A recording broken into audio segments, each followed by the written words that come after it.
Plaintiff Nikita Abernathy is in a local car club, and because she's one of only 10 females in the club, she felt the need to step up her game and upgrade her car. Nikita hired the defendant to work on the vehicle, but while he was driving her car, he was arrested for driving without a license. Nikita is suing for the towing and impound fee. Defendant Jason Clark builds custom cars for a living, and he claims he did a lot of work for Nikita. Jason admits he was driving on a restricted license, but he insists he would have never been arrested and the car would never have been impounded if Nikita had kept insurance on the vehicle, and therefore he doesn't feel responsible. Jason's countersuing for the cost of locks and a safe. Start with you. I joined Takeover Monte Carlo Club back in 2007. Basically, it's a car club full of men and women. We basically drive around Chicago, stunt. We do different type of events. We do community service events, which is Toys for Tots. We do food drives during the holidays, and we also visit senior homes during Valentine's Day for the seniors that lost their spouses. Really? Became a very active member in the club. I was secretary in 2008, and then in 2009, I became vice president. My nickname in the club is Miss Hollywood. Basically got the nickname for my sense of fashion, my image, and just my personal style. This is a picture of my car before I did all the upgrades. This is once again, for those who don't understand the word, you all stunt. Why don't you explain what that is? Okay, basically when we stunt, we drive around Chicago. All of us have nice cars. We have rims, we have logos, decals, all types of things. We will drive around Chicago, basically just show off the kids, like show the kids our nice cars and something that we're just fascinated with. So that's how we stunt. Good enough. So I wanted, being the vice president and being a female in the club, you have to step up your game. How many females were there? There are 10 females in my club. How many? Out of about 50 of us. Okay, go ahead. You have to step up your game. Yeah, step up my game. You can't just be a vice president and just have a regular car. I wanted to upgrade my sound system, and I wanted to get a paint job. I met JB, Jason, we call him JB, just because he's good with networking, good with trying to get upgrades on sounds and paint jobs, things of that nature. JB helped me upgrade my sound system, and we had a good working relationship before. Anything that went wrong with the sound system, he fixed it right away. We had a really good relationship. All of that was like very good until he called me one day and said, Hollywood, I got arrested. I got arrested. Before you get to the incident you're suing him about, let me hear some background from him. Well, as you said, I build custom cars for a living. I met Hollywood and a few members of the club at a bar one night, and they were actually interested in some things they seen on my car.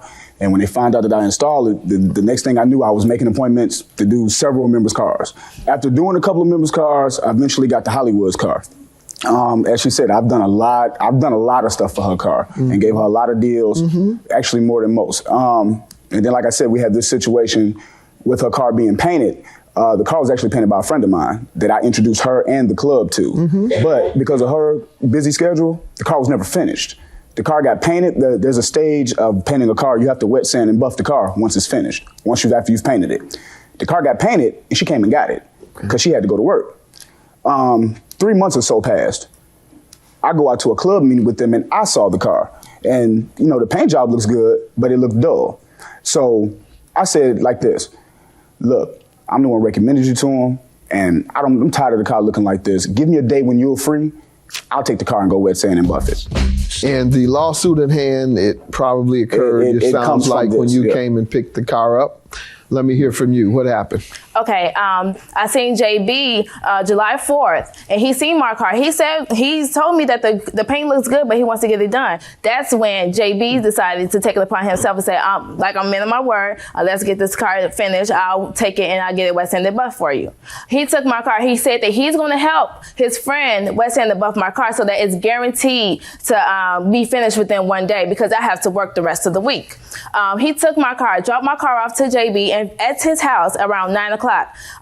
Kept in contact with JB. JB called me around 6 o'clock that night and said that Hollywood, we only finished one side of the car. We have to keep it another day. This inconvenienced me so much because I had to be at work the very next day. I had to find a ride to and from work. The very next day, I talked to JB. We kept in contact throughout the whole day. Everybody outside of Hollywood has to find other rides when they send their car to the shop, Hollywood. I understand that, but when you guarantee. Or when you're from Hollywood, then no. you don't have to go through all those minor inconveniences. No, yes, but once you guarantee that something's going to get done. And by the way, they have 3 cars when they're in Hollywood. Well, I have one nice car, and he guaranteed, so I expected my car to be done. So the very next day, I kept in contact with him. I called him around. He called me around 8 o'clock, 6 o'clock, and said that I just have to run into the car wash or whatever, and then we'll meet up after you get off work. 9:30, I get off work. I called JB, didn't get a phone call, didn't get a pickup, didn't get anything. He calls me at 10:47 saying, Hollywood, I got some good news and I got some bad news. He said, the good news is that your car is finished. The bad news is the police got it. I said, what do you mean the police got it? He said, I got arrested. One of your headlights was out. The police searched my car and they found 2 bags, one with marijuana residue and one with cocaine residue. Your Honor, I do not do drugs. I don't deal with anybody that does drugs, and that stuff should not be in my car. What did they do to your car as a result? They impounded it? Yes, they impounded my car. And the police wrote up a report saying it was because of drugs? This is what JB is telling me. I go to the police station. I said, asked them the information about my car. They said there's a $500 tow release to get my car out, and that I had to pay the fines for the tow storage. They said that the reason why my car got impounded was because JB didn't have a license. JB failed to relay this information to me because, first off, if I knew that, I would never have gave him my car. So they never mentioned drugs to you or drug residue? No, they never did because if that was... Sir? Okay. Everything she says is correct up to me leaving the shop to do the car. You did tell her there was drug residue, cocaine, and yes, marijuana? This is what the police found. Okay, and they just let it go? No, they didn't necessarily let it go. What did they necessarily do? At that time, I was on a restricted driving permit. No, talking about the cocaine and the marijuana he told the that car. you called her. This is why they told the car. They don't just tow cars when they find cocaine and marijuana. They arrest I went to jail.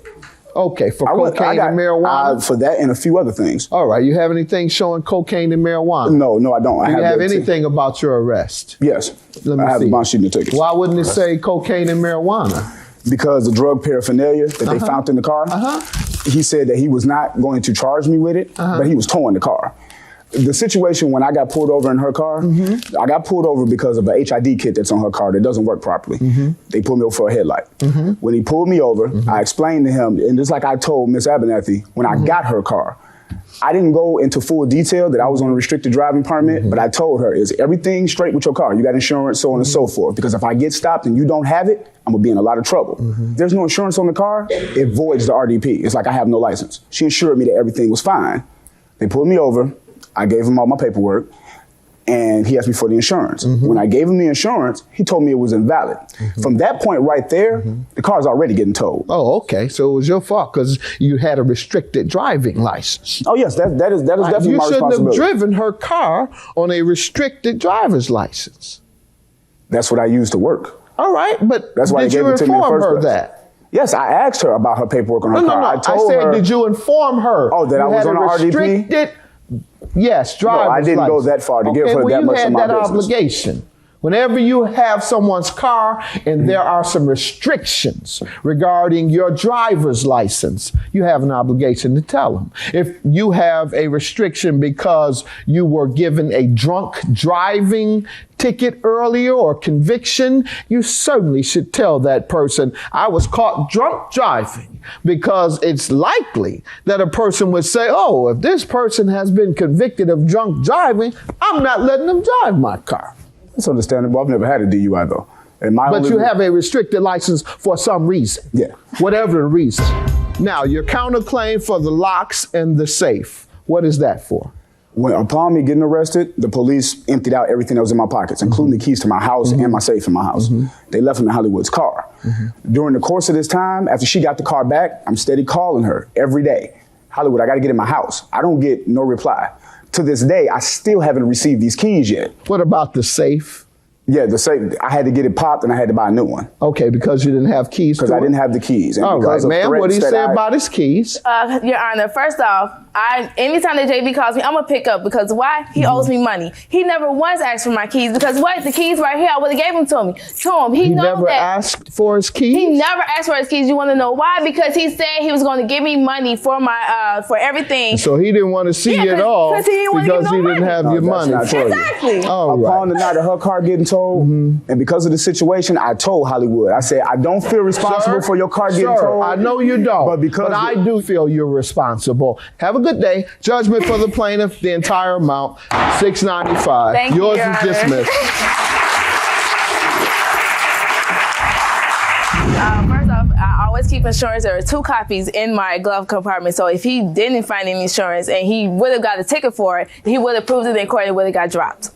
I begged those police not to tow her car. And I called somebody to come get her car. And because they found them bags, that's why he said, okay, you know what? I was going to release it, but now I'm not. And I'm towing it. I was blessed not to get charged with it.